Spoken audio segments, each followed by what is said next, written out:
Halo, selamat sore saudara-saudara semua. Kembali bertemu dengan saya Hendy. Kali ini kita akan belajar tentang heresis atau tentang heterodoksi, salah satu bidat yang sudah muncul sebetulnya pada abad ketiga dan ingin hari ini kita belajar bersama-sama mengenal salah satu heresi ini. Eh, Namun kali ini saya akan ambil dari buku yang berjudul The Panarion of Epiphanius of Salamis, ya, buku kedua dan ketiga. Ini adalah buku yang sangat terkenal untuk melawan atau mengcounter ajaran-ajaran heresis yang sebetulnya sudah muncul mulai abad pertama, ya sampai sekarang ini. Nah, buku ini akan merinci sebanyak 80 heresis yang ada. Nah, salah satunya yang akan kita bahas hari ini adalah tentang Sabellianisme atau ajaran dari Sabellians, ya. Nah, namun sebelumnya saya akan ceritakan sedikit siapa Epiphanius dari Salamis ini. Yang menulis buku ini akan kita pakai sebagai bahan pelajaran kita hari ini. Epiphanius Salamis, ya, dia adalah seorang bishop atau pemimpin gereja di Salamis, yaitu di daerah pada akhir abad keempat. Ya, dia dianggap sebagai saint atau orang kudus dan bapak gereja di gereja Ortodoks maupun di gereja Barat, yaitu di Roma Katolik. Dia adalah seorang apologis, ya, seorang pembela iman ortodoksi, ya. Nah, tulisannya yang terkenal itu adalah berjudul Panarion, ya. Panarion itu sendiri artinya lemari obat, ya, untuk menangkap ajaran-ajaran bidat. Jadi sebagai obat bagi mereka yang sudah kena racun dari ajaran-ajaran bidat. Nah, dia beri judul bukunya itu The Panarion. Dia menulis ada sebanyak 80 bidat yang muncul pada dari abad pertama hingga abad yang keempat. Nah, buku Panarion sendiri diterbitkan atau ditulis sekitar tahun 374 atau di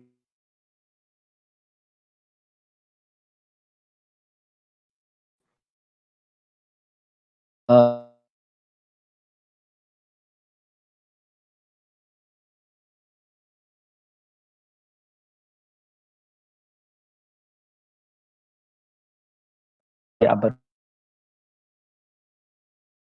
ada Gnosticism, kemudian Ebionit, Nasaren, ya, kemudian ada Origenes ya di abad ketiga, kemudian muncul seperti juga dia menentang Sabellians, ya, Arianism itu yang paling besar, ajaran bidat yang paling banyak menyebar ke berbagai gereja pada waktu itu, ya, ada Arianism, Origenism dan sebagainya.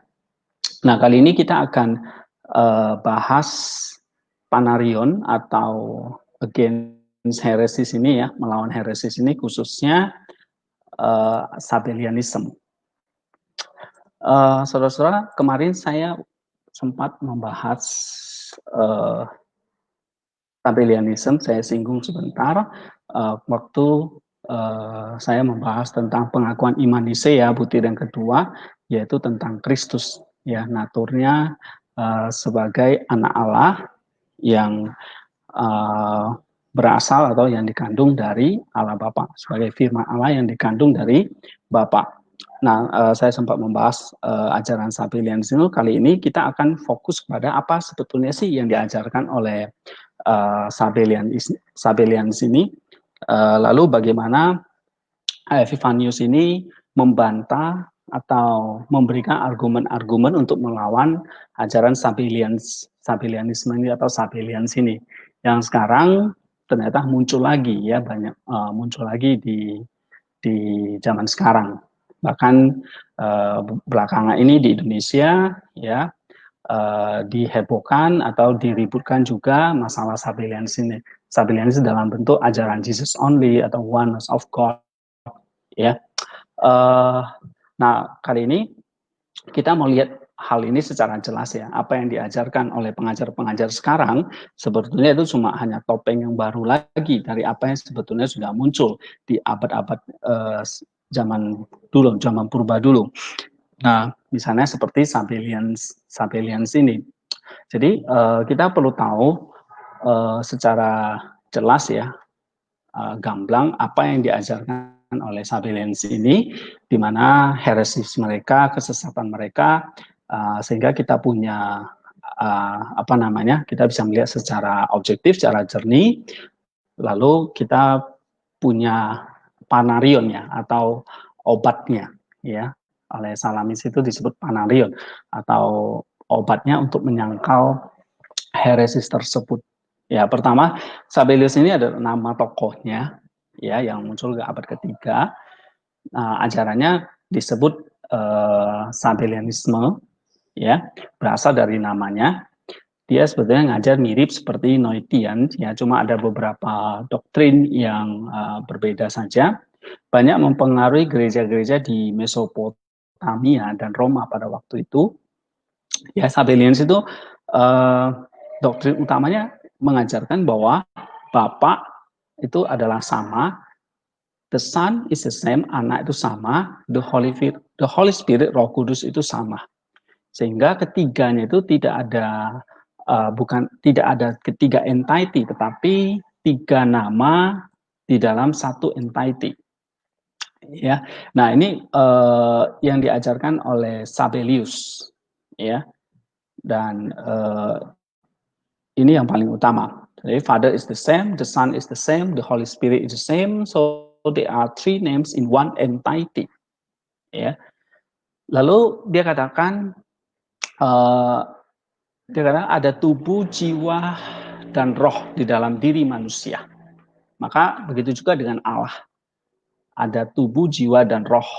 Tubuhnya itulah yang disebut Bapa, ya. Lalu rohnya itu itulah the Son-nya, ya. Atau the soul-nya, jiwa itulah the Son-nya. Kemudian spirit-nya itulah Holy Spirit itu, ya. Jadi ada tubuh, jiwa, dan roh. Tubuh itulah adalah gambaran dari Bapa, kemudian jiwanya adalah anak, kemudian rohnya adalah Roh Kudus sendiri di dalam satu Godhead yang sama. Gitu. Jadi kalau mereka mengatakan Allah itu satu, ya seperti tubuh, jiwa, dan roh. Ya, ya tidak lain Bapa itu ada seperti tubuhnya, jiwa itu anaknya, dan roh itulah seperti Roh Kudus itu. Atau gambarannya seperti matahari, ya, matahari itu satu tetapi punya tiga operasi. Yang pertama ada illuminating, terang, kemudian panas, dan matahari itu sendiri. Nah gitu. Nah panasnya itu seringkali adalah Roh Kudus itu sendiri. Terangnya itulah anaknya. Kemudian matahari itu sendiri itulah bapaknya. Nah, ini adalah apa namanya? Analogi yang dipakai oleh Sabellius. Kemudian dia katakan juga anak inilah seperti yang diutus, seperti sinar yang sampai ke bumi gitu ya. Yang diutus untuk apa namanya? Menggenapkan seluruh Injil dan keselamatan manusia di dunia, lalu naik ke surga lagi. Ya, sama seperti sinar yang dikirim oleh matahari gitu ya, dan kembali kepada matahari. Nah, itu analogi yang lain. Kemudian Roh Kudus diutus ke dunia sekali dan selamanya gitu. Ya. Nah, ini adalah dalam kasus Roh Kudus itu ada di dalam setiap orang yang percaya. Ya, dia Roh Kudus itu membantu orang-orang percaya begitu. Ya, yaitu membantu apa? Menghangatkan, ya, karena Roh Kudus itu tadi kan panasnya gitu. Sedangkan terang atau sinarnya itu adalah anak itu. Nah, Roh Kudus membantu menghangatkan, memanasi umat percaya dengan kuasa Roh Kudus, ya, dan membuat kita bisa bersekutu dengan Dia. Nah, ini adalah doktrin-doktrin utama yang diajarkan oleh Sabellius, ya. Nah, kemudian Sabellius ini juga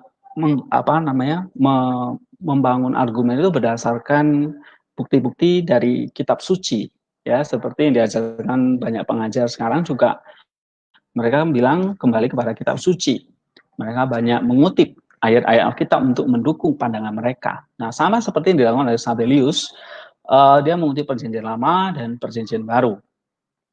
Ya, nah misalnya dia katakan seperti Allah pernah berfirman kepada Musa, "Hai Israel, dengarlah bahwa Allah itu, Tuhan Allah itu adalah satu." Ya, kita bisa lihat di dalam Ulangan 6 ayat 4, ya, bahwa the Lord thy God Allahmu, the Lord is one. Kemudian dia katakan juga di dalam Keluaran 20 ayat 3, ya, di situ dikatakan bahwa kamu tidak boleh membuat Allah yang lain, gitu ya, atau menyembah Allah yang lain, gitu ya, bahwa tidak ada Allah yang baru, ya. Misalnya kita baca di dalam Mazmur 80 ayat 10, kemudian sebab aku adalah yang pertama dan terakhir, ya, tidak ada lagi Allah yang lain. Misalnya dalam Yesaya 44 ayat 6, ya, jadi Allah yang satu, Allah yang tunggal. Kemudian mereka juga memakai ayat ini untuk membuktikan doktrin mereka, ya. Lalu dikatakan mereka juga mengutip dari Injil, ini yang terkenal, ya, yang kemarin sempat saya bahas juga, bahwa aku di dalam Bapa dan Bapa di dalam aku dan kami berdua adalah satu. Ya, kita baca dalam Yohanes 10 ayat 38, Yohanes 10 ayat 38, di situ dikatakan, tetapi jikalau aku melakukannya dan kamu tidak mau percaya kepadaku, percayalah akan pekerjaan-pekerjaan itu, supaya kamu boleh mengetahui dan mengerti bahwa Bapa di dalam aku dan aku di dalam Bapa. Kemudian ayat yang ke-30, aku dan Bapa adalah satu. Nah, ini adalah ayat favorit mereka, ya, ayat yang sering dikutip untuk mendukung doktrin mereka. Nah, lalu Salamis menunjukkan bahwa ada banyak error di sini, ada kesalahan-kesalahan tentang interpretasi mereka. Ya, mereka juga banyak mengutip dari Egyptian Gospel, ya. Ini Injil dari Mesir, gitu. Kemudian banyak di dalam Egyptian Gospel itu yang menunjukkan bahwa pribadi dari Yesus, ya, sebagai misteri, oke, yang menceritakan bahwa Bapa itu sama, Roh Kudus itu sama, Anak itu sama, ya, dalam pengertian tidak ada tiga pribadi yang berbeda, tetapi itu semuanya Allah yang satu, ya. Jadi Allah yang satu itulah ya Bapa, ya termasuk Anak, ya termasuk Roh Kudus. Nah, jadi mereka hanya Allah yang satu itu hanya berganti topeng saja, ya, seperti tadi matahari itu satu, ya, matahari itu sendiri itu Bapa, lalu ada sinarnya itu Anak, lalu ada hangatnya itu panasnya yaitu Roh Kudus. So, inti ajarannya itu adalah the Father is the same, the Son is the same, the Holy Spirit is the same, ya. Kemudian kita lihat lagi, ya. Nah, ini dari buku Ortodoksi dan Heterodoksi dikatakan Sabellianisme itu dikenal juga sebagai modalisme atau monarkianisme, ya. Modalisme itu maksudnya bahwa Bapa, Anak, dan Roh Kudus itu hanyalah mode topeng dari Allah yang sama. Ya, Sabellius mengajarkan bahwa Trinitarianisme itu salah, tidak ada, gitu. Yang mengatakan bahwa ada tiga pribadi yang adalah Allah. Tapi dia melihat itu seperti topeng, ya, yang dipakai oleh Allah yang satu itu. Nah, modalisme itu atau Sabellianisme itu ya sama ya, atau monarkianisme itu pengikutnya itu juga ada Paul Samosata. Sabellianisme itu juga disebut sebagai patripasianisme, ya. Ini sama ya. Artinya di sini Bapak ikut menderita. Sebab apa? Sebab Bapak juga terpaku di atas kayu salib. Karena Bapak dan Allah itu adalah satu. Seperti tadi Yohanes 10 ayat 30, aku dan Bapak adalah satu. Nah, mereka menganggap patripanianisme itu berarti Allah Bapa juga ikut menderita di atas kayu salib. Nah, ini sekilas tentang Sabellianism, ya. Oke, kita lihat lagi apa yang dijelaskan oleh Salamis lagi. Dan apa yang mereka ajarkan itu akhirnya ya memang banyak mempengaruhi ya orang-orang yang sederhana yang tidak banyak belajar ya tentang doktrin, akhirnya mereka percaya kepada apa yang mereka ajarkan, ini kata Salamis ya, sehingga itu memang akhirnya menjadi heresis. Nah, Salamis menunjukkan bahwa mereka tidak fully understand the truth, tidak sepenuhnya mengerti kebenaran apa yang mereka dengar, dan ini memang benar-benar mengganggu ya, dan benar-benar menyangkal keberadaan eksistensi dari Anak dan Roh Kudus. Nah, ini yang harus kita perhatikan di sini. Ya, nah ini deceive people kata Salamis, menipu orang-orang. Ya, mereka menipu mereka dan akhirnya membuat mereka jauh dari kebenaran. Ya, nah sebab itu Rasul Paulus dengan tegas ya dalam Galatia 1 ayat 8 gitu ya, bahkan itu memang sudah muncul pada abad pertama ya di dalam Korintus gitu. Rasul Paulus juga menegur bahwa di situ ya sudah ada Yesus yang lain gitu ya. Dan memang pada abad pertama pergumulan problem tentang Allah Tritunggal ini masih sama sekali baru ya, termasuk para rasul. Tetapi dengan pertolongan Roh Kudus, ya mereka akhirnya memahami siapa Allah Tritunggal itu, ya. Dan memang pada zaman Yesus sendiri, para murid sendiri ya seperti Petrus dan lain-lain itu masih juga bingung siapa Yesus, dan Yesus memang pernah bertanya kepada mereka, siapa aku ini?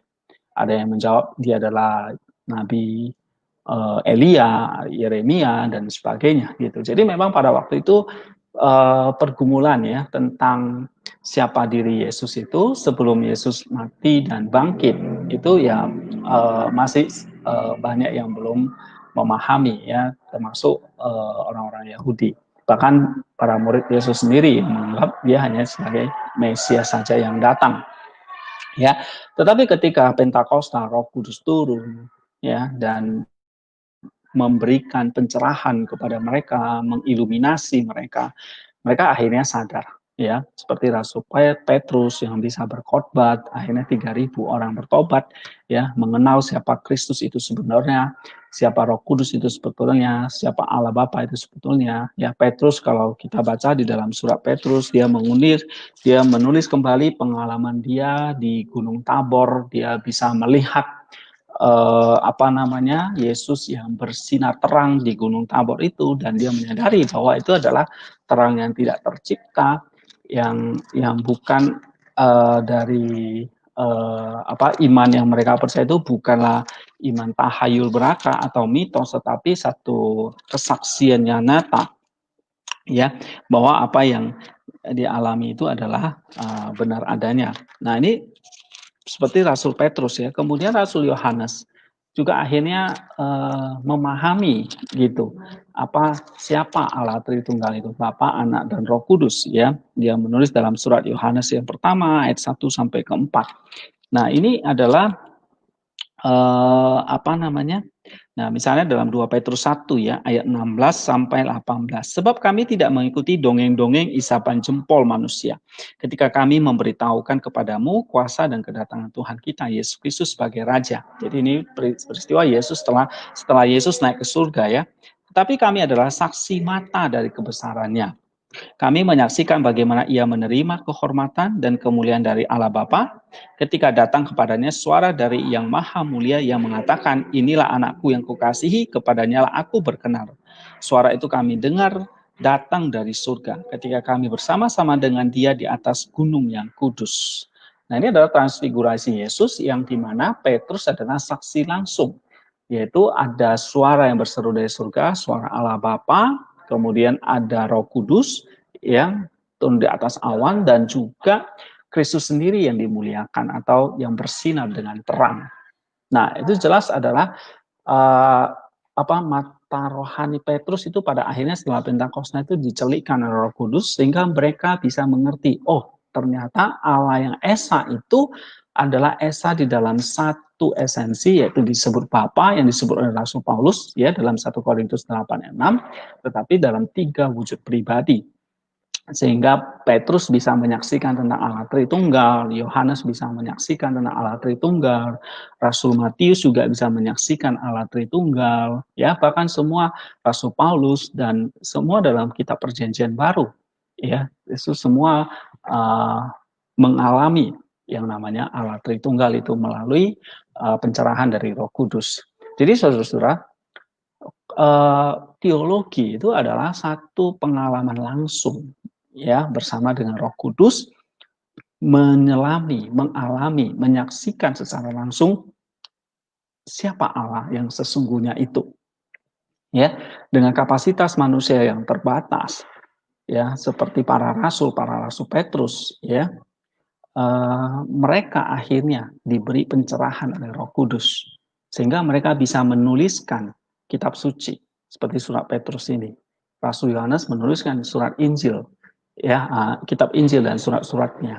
Matius menuliskan kitab Injil dan sebagainya. Paulus menuliskan banyak surat pada gereja-gereja pada waktu itu. Nah, semuanya itu dikumpulkan menjadi kitab suci. Kenapa? Karena itu adalah tulisan dari Roh Kudus di mana mereka mengalami secara langsung ya pengalaman bersama dengan Roh Kudus, melihat melihat Allah itu. Paulus yang notabene memang awalnya bukan murid Yesus, kemudian dia mengalami pertobatan di perjalanan menuju Damaskus, ya, dan dia sendiri melihat cahaya yang terang itu yang berkata kepada. Jadi dia sendiri juga mengalami kesaksian secara langsung. Nah, kesaksian-kesaksian mereka itulah yang akhirnya membuat gereja pada masa itu, pada awalnya itu mengerti bahwa sesungguhnya Allah yang satu, ya, yang selalu disebut di dalam Perjanjian Lama itu ternyata adalah Allah yang ada di dalam 3 pribadi yang memiliki esensi yang sama, yaitu Bapa yang seringkali disebut sebagai Allah Yahweh, Allah yang satu itu memiliki firman-Nya yang dikandung oleh Bapa sehingga disebut sebagai anak, dan firman itu turun ya menjelma menjadi manusia atau inkarnasi ya oleh Roh Kudus. Nah, sehingga kita lihat ya Allah yang satu itu selalu cooperate together in co-substantial, cooperate, cooperations ya, co-substantial, co-eternal. Jadi ketiganya itu adalah Allah yang kekal, Allah yang saling operate, Allah yang berbagi substansi yang sama. Dan itu sebetulnya kalau kita perhatikan di dalam Perjanjian Lama itu sebenarnya sudah ada ketika Kejadian pasal 1, ya kalau kita baca mulai dari Kejadian pasal 1 itu sebetulnya sudah menunjukkan ya pada mulanya Allah menciptakan langit dan bumi. Oke, itu Allah. Bumi belum berbentuk dan kosong, gelap gulita menutupi samudera raya, dan roh Allah melayang-layang, ada roh Allah. Kemudian ayat yang ketiga, berfirmanlah Allah. Nah, Allah ada firman-Nya, ada rohnya, dan Allah yang satu. Ya, nah kita lihat kalau baiklah kita menjadikan manusia menurut gambar dan rupa kita. Nah, ini jelas di sini kan bahwa memiliki 3 pribadi yang saling cooperate dalam penciptaan, di dalam pemeliharaan, bahkan di dalam rencana keselamatan manusia, selalu cooperate together ya. Jadi baik Bapa, Anak, dan Roh Kudus. Dan ini ajaran yang sebetulnya sudah dipakemkan ya di dalam pengakuan iman Nisea yang kemarin kita pelajari, kalau ajaran-ajaran yang menentang Tritunggal ini. Ya, sebab menyesatkan begitu banyak orang. Nah, jadi kita bisa percaya ya kepada kesaksian dari para rasul ini, apa yang mereka tulis, ya, bahwa mereka mengajarkan tentang Bapa, Anak, Roh Kudus atau Allah Tritunggal itu. Jadi kita bisa layak percaya karena mereka adalah menyaksikan secara langsung apa yang mereka ajarkan itu sejajar dengan apa yang diajarkan di dalam Perjanjian Lama, lalu itu semua karena adalah iluminasi dari Roh Kudus. Jadi kalau kita baca di dalam Perjanjian Lama, kesaksian mereka seperti yang ditulis oleh Rasul Petrus tadi, dia jelas mengatakan bahwa itu bukan apa yang mereka percayai ya di dalam 2 Petrus tadi, itu bukanlah cerita dongeng atau mitos ya. Saya bacakan lagi. Sebab kami tidak mengikuti dongeng-dongeng isapan jempol manusia. So, kita harus berhati-hati ya. Ketika kita tidak setia dengan apa yang diajarkan oleh para rasul di dalam kitab suci ini, kita bisa menyimpang seperti yang diajarkan oleh Sabellius ini. Ya. Nah, saudara-saudara, kita tidak menyangkal ya bahwa memang ada Allah yang esa itu, kata Salamis ya. Tetapi ada unity in Trinity and Trinity in unity. Nah, ini yang penting ya.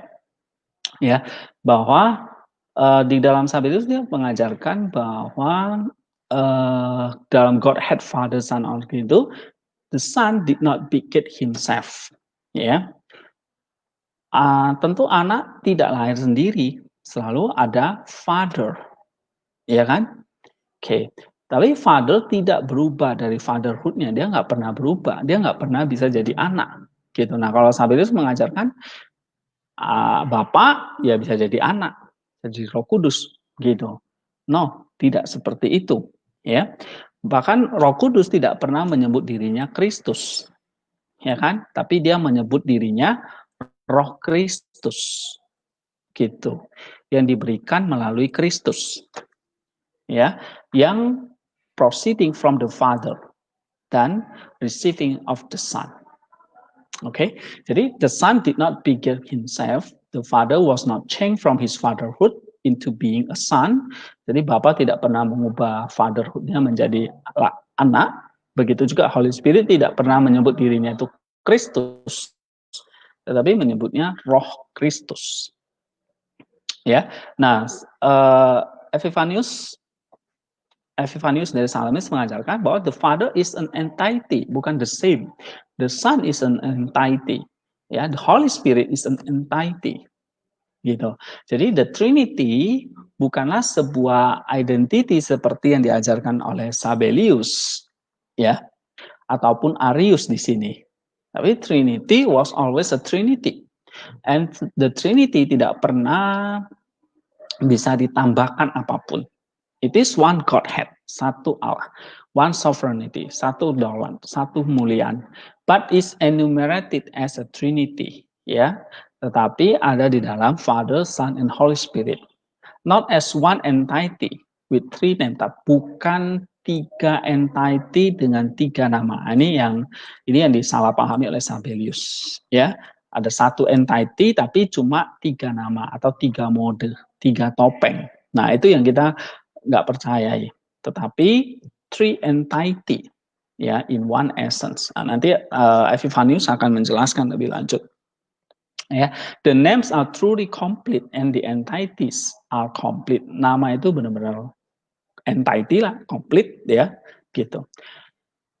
Tidak ada yang berubah, nothing has been changed. Jadi Bapak nggak bisa menjadi anak atau jadi Roh Kudus, anak nggak bisa jadi Bapak ataupun jadi Roh Kudus juga nggak bisa jadi anak atau jadi Bapak. Jadi the Father is always a Father, tidak ada waktu di mana Bapak bukan Bapak, ya, karena dia sempurna, dia kekal, ya, dia Bapak yang forever, yang actual. The Son is forever perfect, anak itu juga perfect, ya, actual, truly begotten of the Father. Jadi tidak pernah di dalam satu waktu dia tidak kekal atau dia bisa berubah gitu. Okay, he is not brother to the Father. Dia bukan brother to the Father, saudaranya dari Bapa. Okay, he has had no beginning and will never come to an end. Jadi dia tidak pernah tidak ada, ya, atau dia akan berakhir gitu. Dia selalu coexist with the Father, ya, selalu ada bersama dengan Bapa. Maka tadi dalam Yohanes 1 ayat 1, firman itu bersama dengan Bapa. Nah, Bapa itu kekal, berarti firman itu juga kekal. Gitu. Okay, begotten of the Father outside of time, jadi diperanakan dari Bapa di luar waktu, ya, because kekal itu gak beyond the time, outside the time, karena kekal tadi. Dia equal of the Father, setara dengan Bapa, God of God, Allah yang sejati, terang yang sejati, ya, seesensi dengan Bapa, dikandung, tidak diciptakan. Nah, ini untuk mengcounter ajaran-ajaran seperti Sabellius dan Arius, ya. But he is not the father himself. Tetapi anak itu ya bukan Bapa. Bapa bukanlah anak itu sendiri, ya. Sehingga one God, ada satu Allah, yaitu Father, Son, and Holy Spirit. Nah, terus Holy Spirit, Roh Kudus, ya, adalah kekal bersama dengan Bapa dan anak. Jadi bukan brother dari Father, ya, ataupun not begotten, not created, not the son's brother, atau not the father's offspring, ya. Dia proceed, dia keluar dari Bapa, receive of the sons, and is not different from the father and the son. Jadi sehakikat dengan Bapa dan anak. Nah, pada the same esensi, the same Godhead, yaitu the Father and the Son, with the Father and the Son forever, an actual Holy Spirit. Jadi ada Divine Spirit, Spirit of Glory, Spirit of Christ, Spirit of the Father. Nah, ini sama saja sebagai actual dari Holy Spirit, ya, yang memiliki the same essence atau the same of Godhead dengan Father and Son. Gitu. Kita baca di dalam Matius 10 ayat 20, ya. Kita buka ayatnya, Matius 10 ayat 20. Karena bukan kamu yang berkata-kata, melainkan roh Bapamu, ya, dia yang akan berkata-kata di dalam kamu. Nah, jadi roh itu juga disebut the Spirit of the Father, yang berkata-kata di dalam kamu. Ya, kita lihat lagi di dalam Hagai, ya, itu ada my spirit is in the midst of you. Nah, sama, ya. Nah, jadi dia disebut the third in name, ya, disebut tiga itu bukan dalam pengertian apa namanya subordinasi, tidak, ya, tetapi ini adalah equal in Godhead, not different from the Father and the Son. Oke, tapi satu Trinity, seal of the conversion of it. Nah, kemudian kita lihat lagi Yohanes 10 ayat 30, ya. Yesus sendiri berkata, I and the Father, ya, atau we two are one. Nah, ini yang sering diikuti oleh Sabellius, ya. Nah, di sini kita lihat bahwa Yohanes menulis, aku dan Bapa adalah satu. Ya, tapi Yohanes tidak mengatakan I am one, aku adalah satu. Tapi di sini dia katakan I and the Father. Nah, ini menunjukkan bahwa the Father itu ada sebuah entity. Begitu juga the Son is an entity.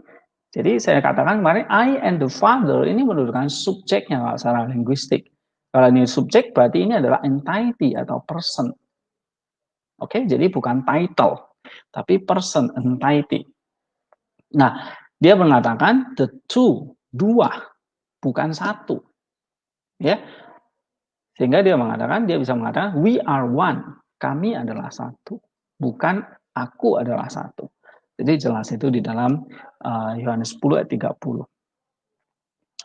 Kemudian ini juga ayat yang penting kita bahas hari ini, ya, di dalam Matius 28 ayat yang ke-19. Ya. Kita buka Matius 28 ayat yang ke-19. Karena itu pergilah, jadikanlah semua bangsa muridku, dan baptislah mereka dalam nama Bapa, Anak, dan Roh Kudus. Oke. Nah, ayat ini kita perhatikan ada conjunction, yaitu ada N-nya di situ, ya, N, the Father, and of the Son, and of the Holy Spirit. Oke, dan dalam nama itu ada N gitu. Nah, ini untuk menjelaskan bahwa ada ada Bapa, truly a Father, truly a Son, and truly Holy Spirit. Ya, maka dipisahkan ada 3 nih, bukan 1. The Father, the Son, and the Holy Spirit. Ya, tapi dikatakan di sini nama, honoma, ya, kalau kita perhatikan bahasa aslinya, kata nama di situ dalam wujud tunggal memang, ya. Nah, ini ada yang berargumen bahwa tuh namanya 1, ya kan? Namanya 1 berarti ya, yaitu Yesus Kristus itu. Ya, jadi pergilah semua bangsa dalam muridku dan baptislah mereka dalam nama, ya, esto honoma, baptis sonten autus, esto honoma, honoma ini bentuk neuter tunggal, ya, yaitu ada tu patros, tu huio, tu agio, pneumatos. Nah, nama yang 1 ini kata Epiphanius itu menunjukkan the same essence. Ya, jadi nama yang 1 itu menunjukkan esensi yang sama, yaitu Allah itu sendiri yang ada di dalam 3 pribadi atau 3 nama tadi, Father, the Son, and the Holy Spirit. Maka nama di sini enggak bentuk jamak karena bukan 3 Allah, tapi 1 Allah. Ya, ini menunjukkan bahwa Allah yang itu 1. It means that Godhead itu 1. Allah yang Esa, Allah itu Esa. Tetapi dalam Allah yang Esa itu punya 3 entity, Father, the Son, and the Holy Spirit. Nah, ini untuk menyangka Arius, Sabellian. Kalau Arius mengatakan ini ada subordinasi sehingga ada perbedaan, ya. Jadi Bapa itu lebih besar daripada Anak dan Roh Kudus. Nah, kita juga tidak percaya seperti itu. Oke, jadi nama yang 1 itu menunjukkan bahwa this is the same essence, bahwa ketiganya, Father, the Son, and Holy Spirit, ketiganya berbagi esensi yang sama, maka namanya 1 di sini. So, the name itself is to show the eternity, ya, the essence of the God. Kemudian kita lihat lagi di poin 46, ya. Kita harus tahu bahwa walaupun the Father itu sering disebut duluan, yaitu Bapa, Anak, dan Roh Kudus, ya, ini bukan menunjukkan perbedaan kualitas ataupun esensi atau subordinasi, ya. Tapi ini adalah mau menunjukkan bahwa ini adalah the Father is declared to be greater than the Son who glorify Him. Ini dia. The Father with perfect propriety preserve the glory for the Son. Oke, jadi siapa lagi yang the true Son yang bisa mengglorify His own Father? Ya, only the Son. Gitu. Jadi 3 Father, the Son, and the Holy Spirit itu bukan menunjukkan bahwa Father itu lebih superior daripada Anak dan Roh Kudus. Tetapi untuk menunjukkan bahwa the Father is the Godhead itself, sumber dari segala sesuatu di mana Anak itu dan Roh Kudus itu berasal. Oke, jadi sekali lagi Epiphanius menjelaskan bahwa siapa yang honor not the Son as he honor the Father had not life in himself. Yeah, and all things that the Father had are mine. But they can all things that the Father had are mine. Mean, but the Father is God, I am God. The Father is life, I am life. The Father is eternal, I am eternal. All things that the Father had are mine. Jadi jelas sekali, ya, bahwa apa yang dimiliki oleh Bapa, maka itu juga dimiliki oleh anak. Jadi semua yang dimiliki oleh Bapa adalah dimiliki oleh anak, karena itu menunjukkan sekali lagi the same essence gitu loh. Jadi ini bukan the Father, the Son, itu menunjukkan bahwa the Father itu yang menciptakan anak atau lebih superior dari anak. Sebab apa? Kalau kita baca di dalam Yohanes 16 ayat 15, ya, kita baca Yohanes 16 ayat 15. Di situ dikatakan, segala sesuatu yang Bapa punya adalah aku punya. Sebab itu aku berkata, ia akan memberitakan kepadamu apa yang diterimanya daripadaku. Jadi apa yang dimiliki oleh Bapa dimiliki oleh anak. Ya, nah itu menunjukkan bahwa mereka adalah equal. The Son equal. Nah ini menunjukkan bahwa apa yang dimiliki anak itu bersumber dari Bapa. Oke, jadi makanya Bapa dikatakan Bapa, baru anak. Nah ini adalah mengglorify, memuliakan sang Bapa itu. Ya, oke.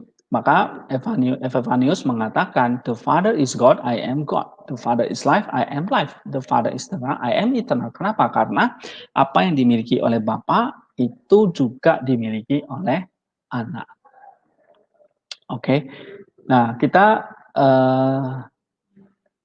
lihat lagi di sini ayat Yohanes 16 tadi ayat 15 ya. Sudah, kita akan lihat poin 5.1. Nah, kita lihat sekarang Stabilius, kata Epiphanius, bukalah matamu, bukalah mata hatimu ya, supaya kamu tidak buta gitu ya. Artinya let your mind and the minds of your youth go with Saint John to the Jordan ya. Coba pelajari kepada Yohanes Pembaptis. Ya, lihatlah apa yang dia katakan. Kita baca Yohanes 1 ayat 23. Yohanes 1 ayat 23 dikatakan di situ, jawabnya, akulah suara orang yang berseru-seru di padang gurun, luruskanlah jalan Tuhan, seperti yang telah dikatakan Nabi Yesaya. Ya, nah ini seperti kita mendengar suara Yohanes Pembaptis, ya seperti kayak disebut angel ya, dipanggil sebagai malaikat yang menerima Roh Kudus ya. Nah, belajarlah seperti dia, kata Epiphanius ya, dia menyerukan kepada Stabilius tadi. Ya, dia tahu bahwa sejak dalam kandungan, ya, dia tahu bahwa Yesus yang ada di dalam kandungan Maria itu adalah masternya yang akan datang.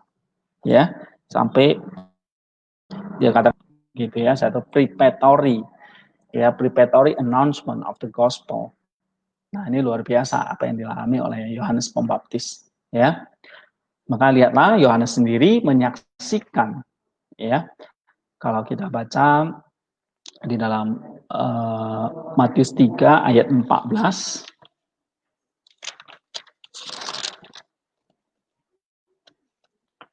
tetapi Yohanes mencegah dia, katanya, akulah yang perlu dibaptis olehmu dan engkau yang datang kepadaku.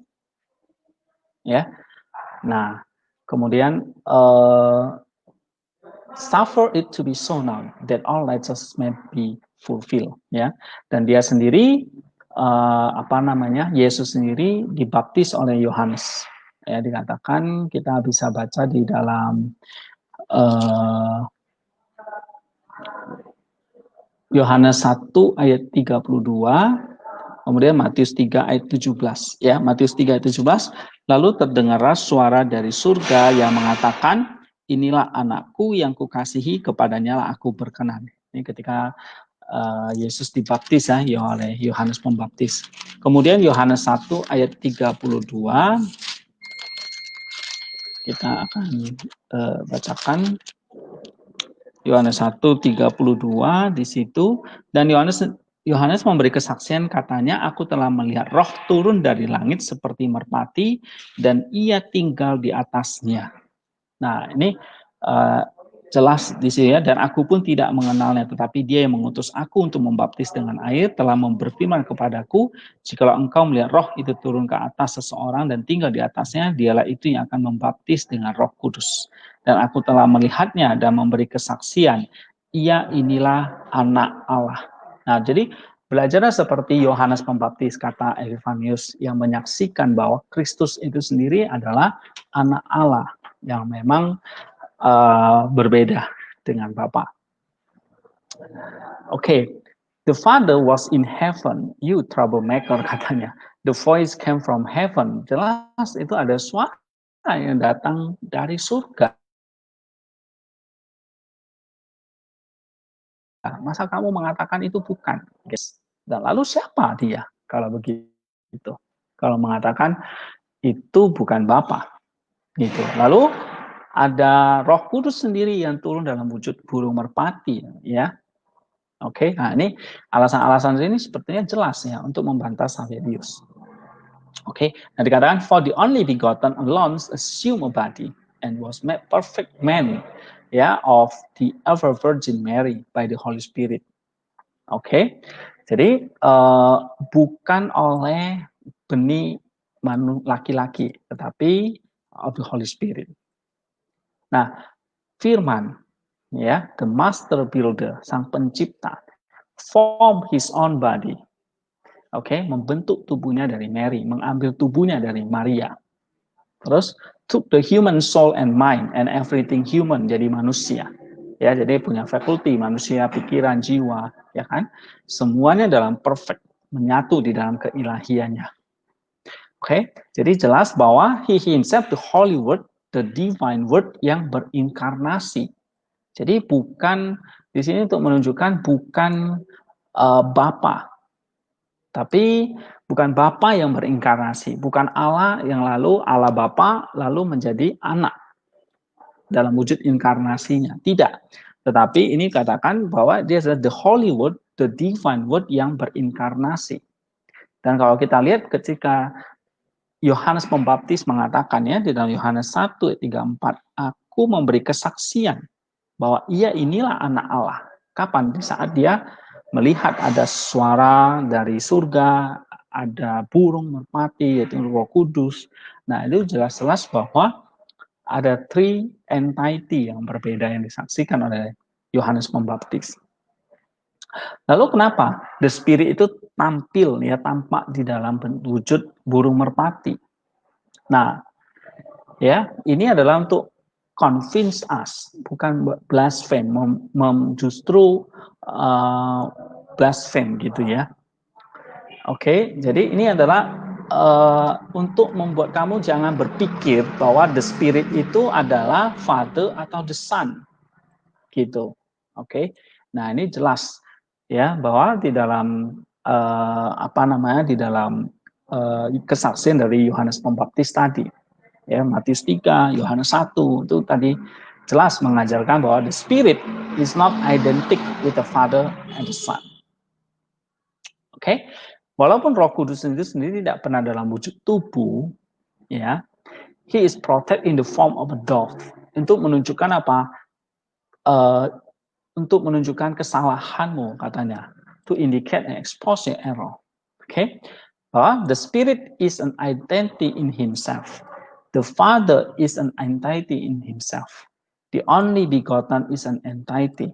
Jadi tidak ada divisions of the Godhead atau subordination of His glory, ya, begitu. Nah, kamu lihat bahwa the Trinity is enumerated, disaksikan with the Father calling from high, jelas, ya, ada suara Bapa dari surga. The Son is baptized in the Jordan, oke. Lalu the Holy Spirit arriving next in the form of a dove.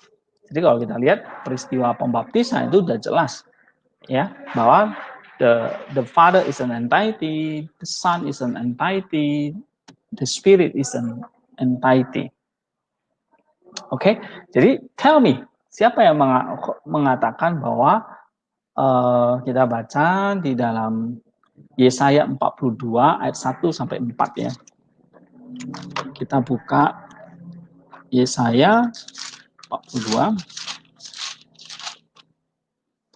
ayat 1 sampai yang ke-4. Yesaya 42 ayat 1 sampai ke-4.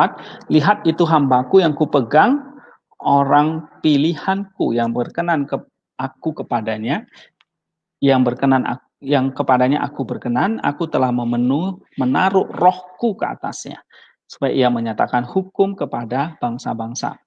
Ia tidak akan berteriak atau menyaringkan suara atau memperdengarkan suaranya di jalan.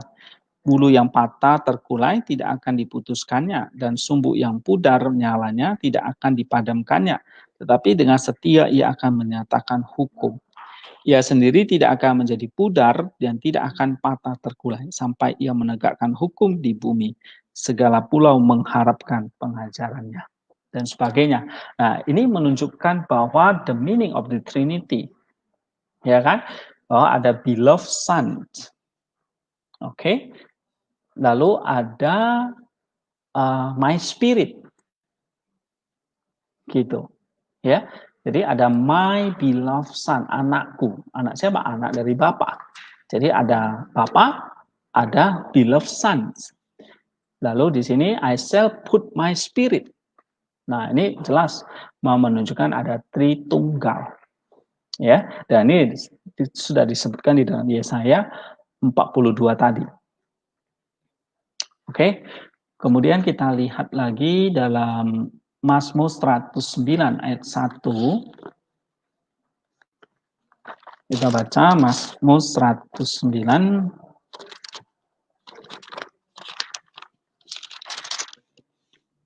ya.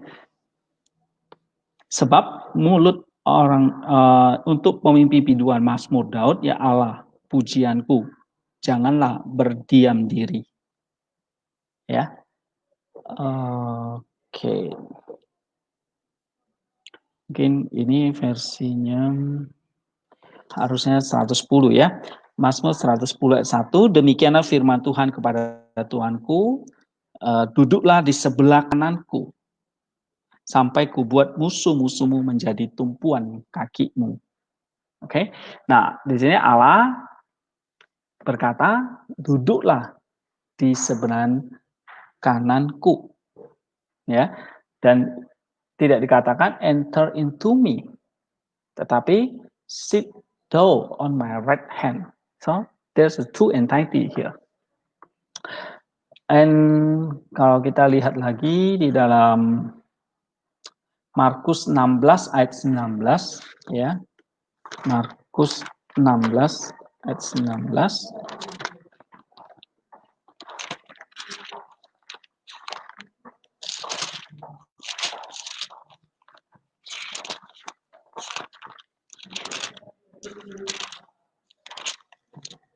Sesudah Tuhan Yesus berbicara demikian kepada mereka, terangkatlah ia ke surga, lalu duduk di sebelah kanan Allah. Oke, jadi jelas bahwa di sini anak duduk di sebelah kanan Bapa, ya, dan tentu akan menghakimi kita nantinya ketika dia datang. Oke, nah ini jelas ayatnya menunjukkan ada two entity antara the Son and the Father is different. Oke, kita lihat lagi ayat Kisah Rasul 1 ayat 11. Ya, Kisah Rasul 1 ayat yang ke-11.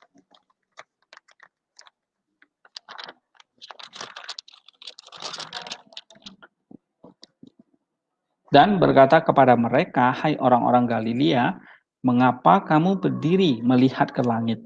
Yesus ini yang terangkat ke surga meninggalkan kamu dan akan datang kembali dengan cara yang sama seperti kamu melihat dia naik ke surga.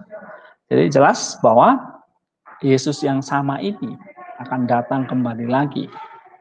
Ya, jadi ini adalah menunjukkan bahwa ada two different things gazing up into heaven, gitu. Ya, nah kita lihat juga di dalam Kisah Rasul 7 ayat 56. Kita baca Kisah Rasul 7 ayat 56.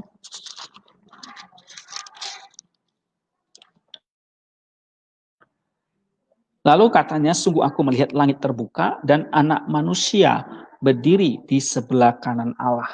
Nah, ini juga sekali lagi menunjukkan bahwa the Son of Man atau the Son of God itu adalah different entity with the Father.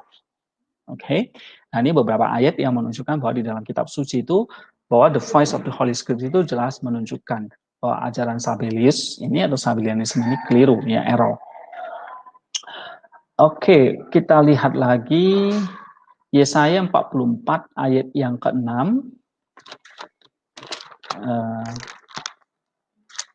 Kitab Yesaya 44 ayat yang ke-6.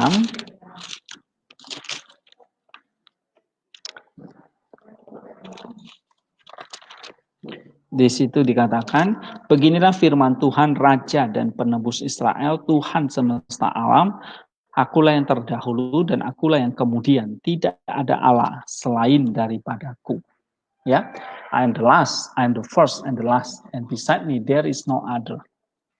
Ya, jelas di sini mengatakan bahwa memang tidak ada Allah, tidak ada banyak Allah gitu atau ilah-ilah, sebab hanya ada satu Allah, yaitu dia adalah the first and the last, yaitu Father, Son, and Holy Spirit.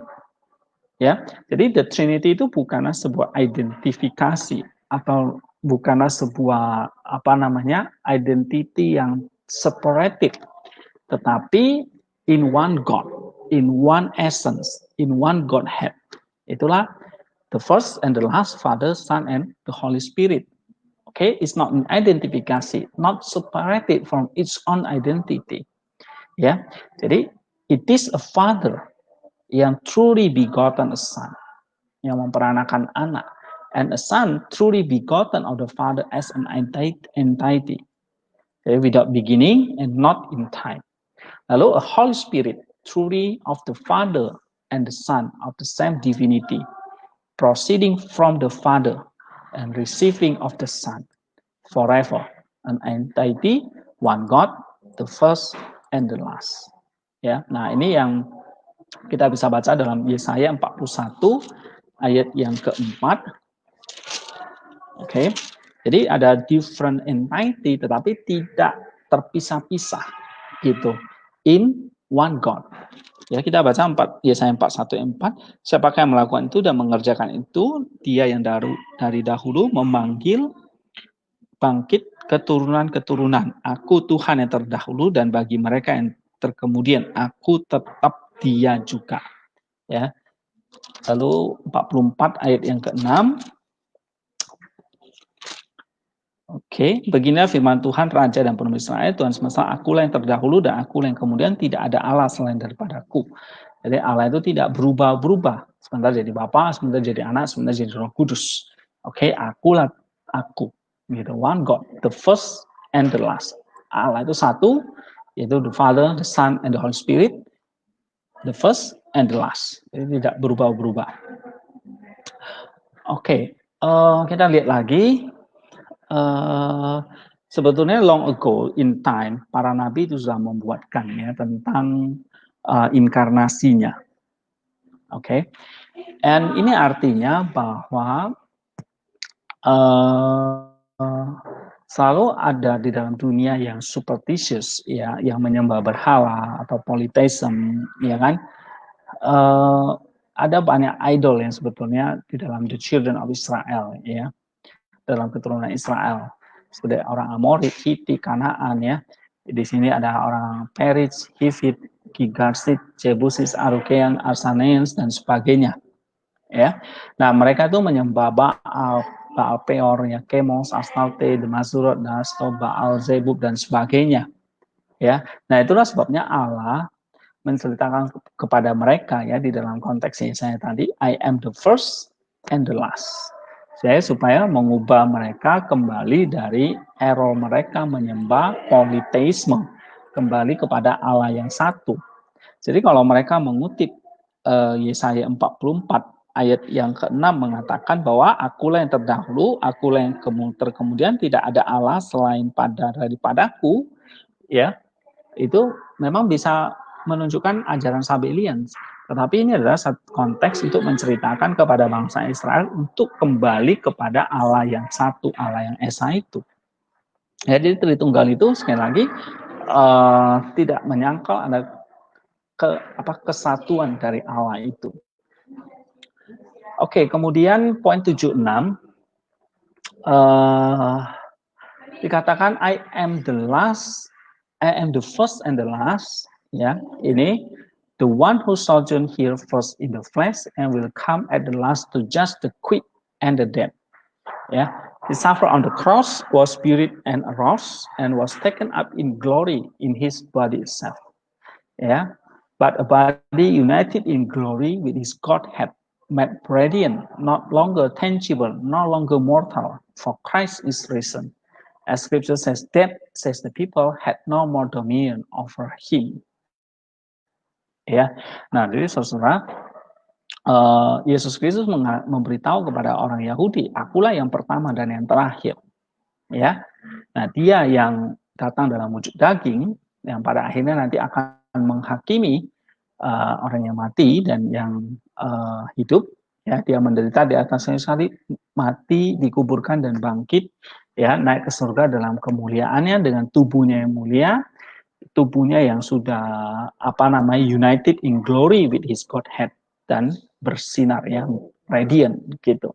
Jadi tubuh yang nggak bisa lagi tangible, mortal, ya, artinya tubuh yang sudah mengalahkan kematian.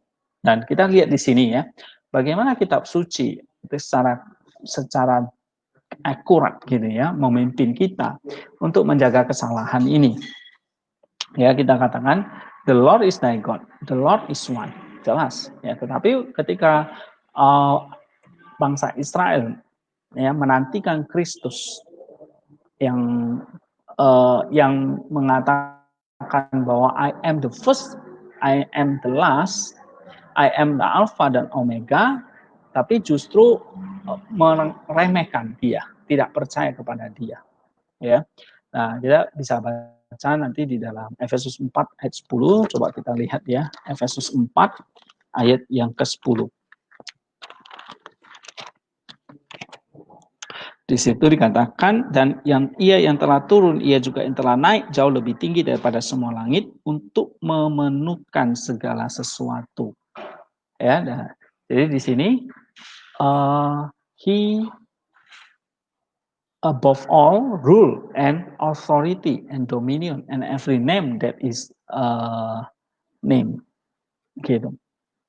Nah, kita lanjutkan di sini. And to show that the truth, kebenaran itu, is when someone suppose that only the Father is true God. Karena dia mengatakan, I am the first and the last, I am Alpha dan Omega, the Lord thy God is one Lord, ya, bahwa Allah Tuhanmu adalah Allah yang satu, and I am He who is, mengatakan bahwa tidak akan menolak, will not deny the Son and the Holy Spirit.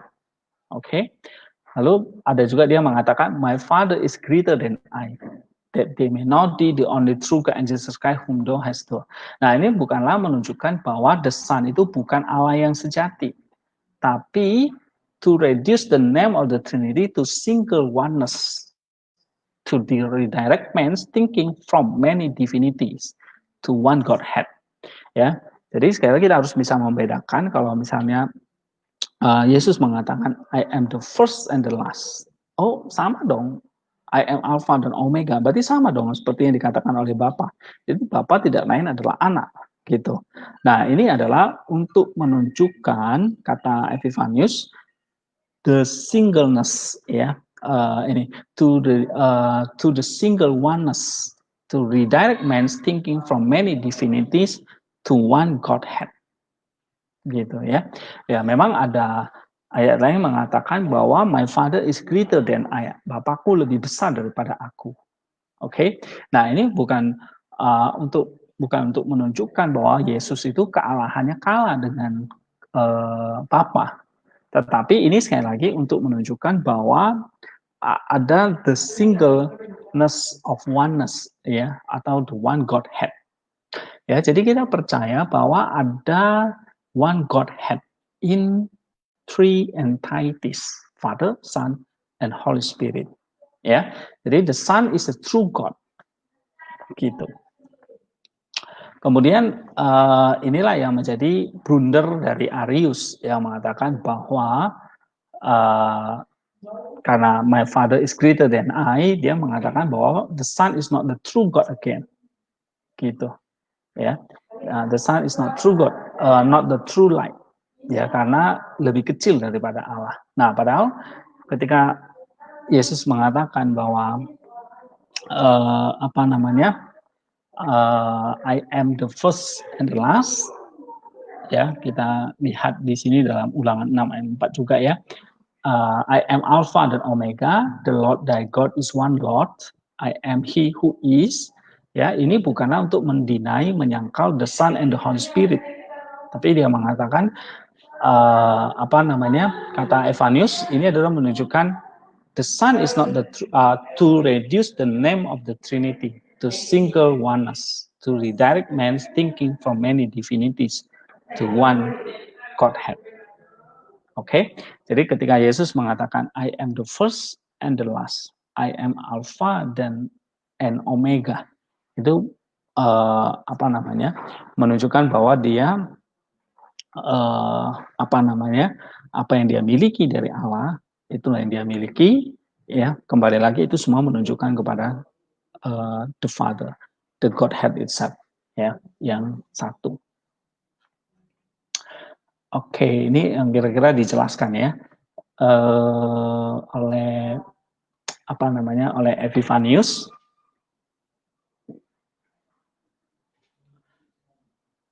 Nah, kita lihat lagi di sini, the Father is a Father, the Son is a Son, and the Holy Spirit is a Holy Spirit.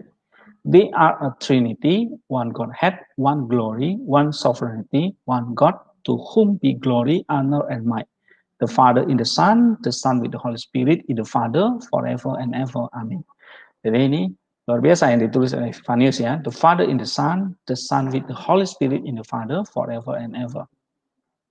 Nah, kita tahu bahwa biarlah the power of the Holy Spirit ini, ya, bisa menolong kita, ya, menyangkal semua ajaran-ajaran yang tidak benar ini, ya. And kita harus bisa second descent off, gitu, menyangkal dan membawa kembali kepada mempertahankan ajaran yang benar ini.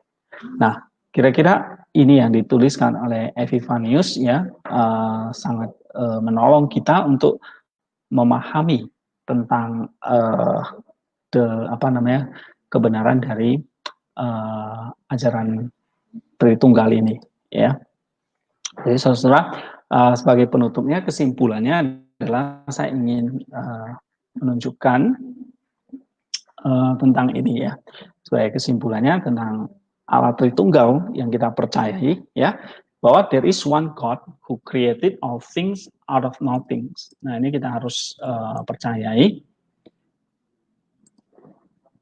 Jadi hanya ada satu Allah, pencipta dari segala hal, baik yang kelihatan maupun yang tidak kelihatan. Nah, Allah itu uncreated, exciting before all created things, even time itself, ya. Allah itu tidak tercipta, dia ada melampaui segala penciptaannya, ya. God is three divine person, ini yang penting, 3 hipostasis atau 3 entities, 3 person yang ada dalam satu essence atau co-substantial, homoousios. Jadi hypostasis in one essence atau homoousios. The 3 person of the Trinity are all absolute equal in deity, power, honor, and eternity. Jadi seperti tadi yang dijelaskan oleh Epifanius, ya, bahwa 3 pribadi dalam Allah Tritunggal itu semuanya equal di dalam keilahian, kuasa, kemuliaan, dan kekekalannya. Okay, each person of the Trinity share, ya, all that it means to be God with the other 2. Okay, jadi berbagi keilahian yang sama, ya, tadi seperti yang dijelaskan oleh Epifanius, but none of it means to be that person with the other 2. Oke, jadi tidak ada yang lebih tinggi atau lebih rendah. Gitu. Jadi share yang sama. Gitu. Lalu the eternal source of the Godhead is the Father. Jadi source of the Godhead itulah the Father, maka dia disebutkan duluan, from who the Son is begotten, baru yang kedua, and the Holy Spirit proceed. Itulah gunanya kita menyebut Father, Son, and Holy Spirit ini sebetulnya pengertiannya ini. Ya, the eternal source of the Godhead is the Father, from who the Son is begotten, and the Holy Spirit proceed. Nah, jadi kita seringkali menyingkat Allah Tridentine itu the Father, the Son, and the Spirit. Sebetulnya ini maksudnya. God is essence and energy. God is absolute transcendent and unknowable in His essence, but immanent in knowledge and knowable in His energies. Grace is another term for God's energy. Oke, ini tentang Allah itu essence yang kita tidak bisa tahu, tetapi energinya itu yang disingkapkan kepada kita. Ya, nah ini sekarang Jesus Christ is the Son of God. Kita udah pelajari the second person of the Trinity. Jesus Christ is fully divine by virtue of being the Son of God, begotten before all ages. He is of one essence, co-substantial atau homoousios with the Father. Ya, Jesus Christ is fully human by virtue of being the Son of the Virgin Mary, begotten in time of her and incarnate of her and the Holy Spirit. He is of one essence, dia satu essence, co-substantial with the mankind and with the Father atau with the God. Jesus Christ is one person, hypostasis in two nature. Jesus Christ ya, in two nature, yaitu the divine and the human. The union is the only hypostatic union in existence. Jesus is the Messiah, prophesied in the Hebrew Scripture or the Old Testament. Kemarin saya sudah jelaskan di pengakuan iman yang kedua. Jesus was born, grew up, taught, and healed, and crucified, died on the cross, and then rose from the dead on the third day.